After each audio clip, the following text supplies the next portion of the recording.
I want to lay out some really serious points about this. In our country, we certainly have had, everyone understands, we had a history of slavery. We had a history of segregation. We had a history of Jim Crow laws. We had a history of the Ku Klux Klan. We had a history in the South, especially the Democrat-run South, and the Ku Klux Klan being the military arm of the Democrat Party. That's what it was. We had horrific treatment of Black Americans, from slavery to segregation to having the Jim Crow laws in place to having KKK. I mean, we had a very alarming racial history in our country, and everyone should know about it and everyone should understand that. However, we are now in the year 2020. We had the Civil Rights Movement. We had the Civil War, 1865, that ends, slavery is ended. We had the Civil Rights Acts 100 years later, the Civil Rights Movement. We had the Civil Rights Acts come into being, Title VII, saying, you know, you can't discriminate in employment and public accommodation based on race, sex, national origin, and all of that. So we've moved forward. We move forward as a country, and we have in this country continued to try to correct the errors, the sins of the past. But I want you to really think about just this incident, by the way, in Kenosha, Wisconsin.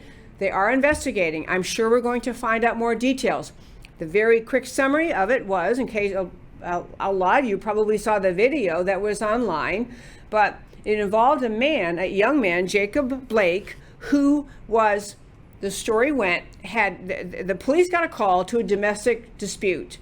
So police get a call. They're not patrolling the streets looking for someone to harm, like the left tries to claim. They get a call. There's a domestic disturbance. The police show up.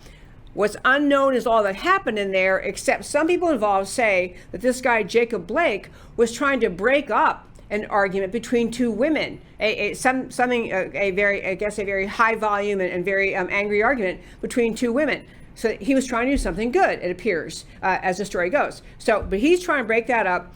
So when the police get there, there's some interaction. There's an interaction where the police they have Jacob Blake. They are trying to talk to him. He's fighting them. You have several police officers trying to hold him down to talk to him. It's unclear what happened, and I believe we all have to know what happened. America will know what happened, but the police were at some talking, questioning, whatever they were doing. Jacob Blake wasn't cooperating. He was fighting back and trying to get away. So then someone across the street has a phone. You know, everyone has a camera on their phone now, taking a video. Someone turns on the phone, and Jacob Blake is trying to get away from the officers and get around the back to the driver's door of his van. He had three young boys, his sons, in the van. He's trying to get in. A police officer is grabbing the back of his shirt and basically saying, "Stop resisting." I read somewhere that there's a video, you can hear them saying, "Stop fighting and stop resisting." I don't know if that's true, but in any case, they're grabbing on his shirt, trying to stop him from getting in the van. He's still trying to get away from the police and get in the van, and the police fired a gun. And so he was shot 3 times, I think, or he was shot numerous times. And so then, obviously, he goes down, he falls down. The police are administering first aid. He goes off to the hospital. The reports, at least the last report I heard, is that he suffered an injury to his spinal cord and is paralyzed from the waist down. No matter what else you want to say about anything about this story, a horrific outcome for a young man with 3 sons, a young and healthy guy. I think he was 29 or 31 or something in that age range. And he, at least as of now, it appears paralyzed from the waist down over some interaction. So that video naturally goes viral. Someone puts it up on Twitter, goes viral. Everyone, or probably Instagram, wherever they put it up, everyone sees it. So what people see is him trying to get in the van, the police grabbing onto him and trying to stop him. And then that you hear the pops of the gun. It's a horrible thing to watch. I don't even want to play it on this show because it's horrible to watch someone get shot, and horrible that this permanent injury may have occurred to him. But everything I just told you are the facts as we know them now. The police department immediately suspended the officers involved, and they are acknowledging they are investigating. So police are investigating. Instantly, and most unfortunately, the governor of Wisconsin before any investigation has happened, before anyone understands all the facts, whatever it was that led up to the police officers trying to stop him from getting in the van, the governor of Wisconsin weighs in condemning the police officers' actions. And so you get a lot of people saying, wait a minute, you don't even know what happened. Why don't you wait to what you know what the facts are? And it is true that at the time he issued it, and even as of today, we don't know all the facts. But the governor weighs in, on the side of saying the police, too much police brutality, very harsh words, very harsh language denouncing the police. So then the chief of police weighs in Kenosha and says, hey, you know what? You don't even know yet what happened. Why don't you wait and find out the facts? These officers have been suspended. We're investigating. And I'm sure the investigation is going to either eventually be done by state level people or maybe even by federal level people. You have to have a thorough investigation for an incident like this. Now that I've laid out that background, what I want to say about that is this. There is tremendous tension in this country, racial tension already.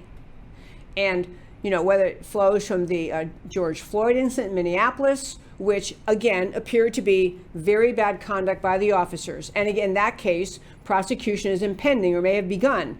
The officers are being charged, and they're going to prosecute them. And so you have that kind of incident. But you have also in this country many incidents in which the police are killed by citizens. You have, in fact, that statistic that Heather McDonald had at one point. In fact, I'm not going to quote it because I don't have it in front of me. But police are also in grave danger of being shot by civilians.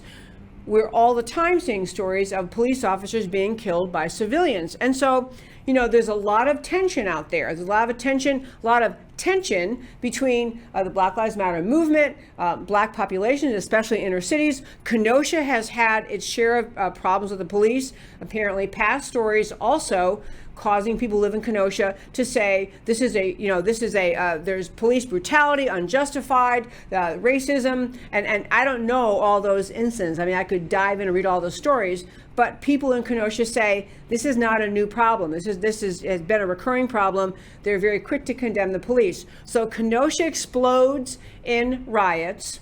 As I mentioned yesterday in the show, they had massive riots. So they had, of course, and I have a friend who lives in Kenosha who's been sending pictures Kenosha is kind of a, it's podunk. I mean, whatever word you'd use. It's not it's not Malibu, it's not Hollywood, it's Kenosha, Wisconsin. So, but they have, everyday common Joe America lives there. I mean, people who are just salt of the earth Americans and who are not part of normally part of a big radical political movement. But in Kenosha, they've had riots. And so they had citizens who are showing up armed, defending their own businesses, saying, you know what, you're not going to burn down my business. You're not going to loot my business. So you have armed citizens standing up against the protesters and you can't even call it, they've become rioters now, standing up against the rioters defending their property. You had a shooting in one of these incidents in which somebody in the crowd of people defending businesses opened fire at the protesters, 2 killed, 1 injured. And that happens to be a minor, a 17-year-old kid who was arrested, apparently was a shooter in that incident. And so you have a cauldron, you have riots happening, you have the governor has to call in the National Guard, you have President Trump saying, yeah, we can send in the troops, you got to put this down. And I got to say, people, nobody on either side of the political aisle, nobody who loves this country wants to see this happening in our country. Nobody. Nobody wants innocent Americans shot by police officers. Nobody wants to have businesses burning. Nobody wants to have rioters looting, destroying, just engaged in property destruction and instilling fear in the people and causing, of course, people are going to move out. The businesses are going to move out of Kenosha. The people who live in those areas, they're going to move out. And so we haven't really accomplished anything. And I wanted to lay all that out to say that there was I mentioned yesterday on the show, there was a reaction almost immediately from LeBron James. LeBron James did a little video. I don't have it ready to play, but LeBron James did a little video. And he, in his video, which he put up on social media, he basically said, and he said on his ESPN, in fact, ESPN tweeted it out. ESPN's Twitter feed, if you want to go to it, at ESPN, LeBron James talking, saying, "We are scared as black people in America. Black men, black women, black kids, we are terrified." And he shared that message about this shooting of Jacob Blake. So, and LeBron James, as you likely know, he is just about the, he's the be all and end all. If you are a basketball fan, King James, he's the guy, he's a great, great, great player. Willing to weigh in on this before the facts are known, based on a, whatever that was, 45-second video taken across the street by someone who had a phone camera, which is not the same as knowing all of what happened in the instant leading up to it. Now, I'm the first to say, this one doesn't look good. It may turn out, as you know all the facts, that the shooting is not as unjustified as it seems. The shooting seems unjustified right now.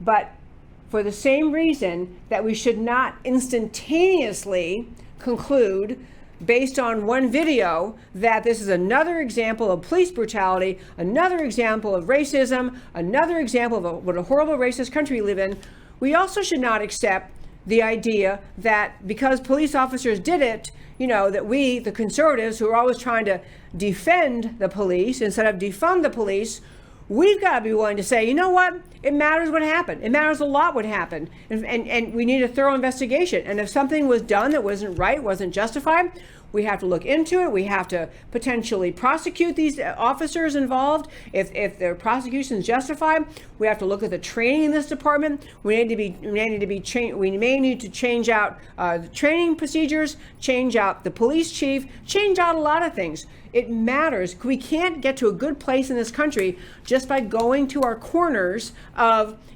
we support the police and we hate the police. That we can't get anywhere with that. And I think there are more and more voices saying, let's all calm down. Let's listen to what the facts are. Let's let the investigation happen. And when the investigation's done, then we'll decide what action should be taken. But LeBron James is willing to pounce without the facts. And this has been very harmful because once he tweets that out and he goes out saying what he said, this seems to legitimize or justify the riots, the destruction of property, the burning of buildings, burning of churches, burning of cars, looting, all of that. People are saying is justified because, in part, because LeBron James told them, yeah, this is another bad shooting. And we don't know that yet.